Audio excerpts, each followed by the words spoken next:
কেন দয়া করলেননি? তার কারণ কি হলো, উনি আপনার বাড়িতে 1 মাস কাজ করেছেন, তার পারিশ্রমিকটা আপনি দিয়েছেন, ওটা আপনার দয়া নয়। আর তেমনই ভাবে একজন কাজের মেয়েকে, কাজের মানুষকে যদি 10,000, 20,000, 50,000 টাকা মাসে বেতন দেন, ওটা আপনার দয়া হবে না। কিন্তু যদি মনে করুন হঠাৎ কোনো ভিখারি যদি আপনার দরজার কাছে এসে আছাড় খেয়ে ভিক্ষে করে, আপনি তাকে কত দিতে পারবেন? 100 টাকা দেবেন, 500 টাকা দেবেন, একটু বেশি বড় মনের মানুষ হলে হয়তো 2,000 টাকা দেবেন।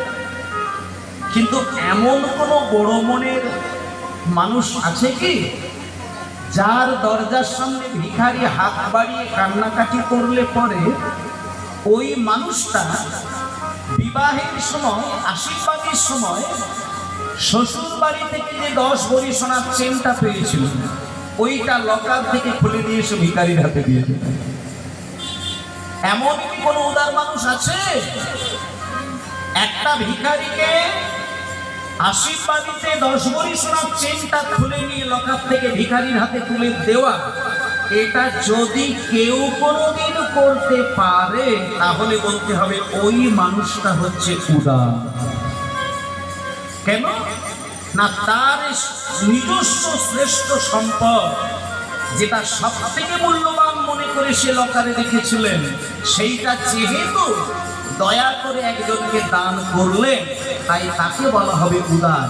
কিন্তু কাজের মানুষকে 20,000 টাকা দান করাটা, এটা তার উদারতা নয়। ঠিক তেমনই ভাবে চৈতন্য মহাপ্রভু বাঙালিদের জন্য যেটা আনলেন, সেটা কোনো কালে, কোনো যুগে কোনো ভগবান কিন্তু দিতে পারেন। সত্য যুগে নারায়ণ, তিনি যেটা দিতে পারেননি, ত্রেতা যুগে রামচন্দ্র, তিনি যেটি দিতে পারেননি, দাপর যুগে কৃষ্ণ, তিনি যেটি দিতে পারেননি, সেটা কলি যুগে মহাপ্রভু গোলক থেকে নিয়ে এসে যাকে তাকে দান করে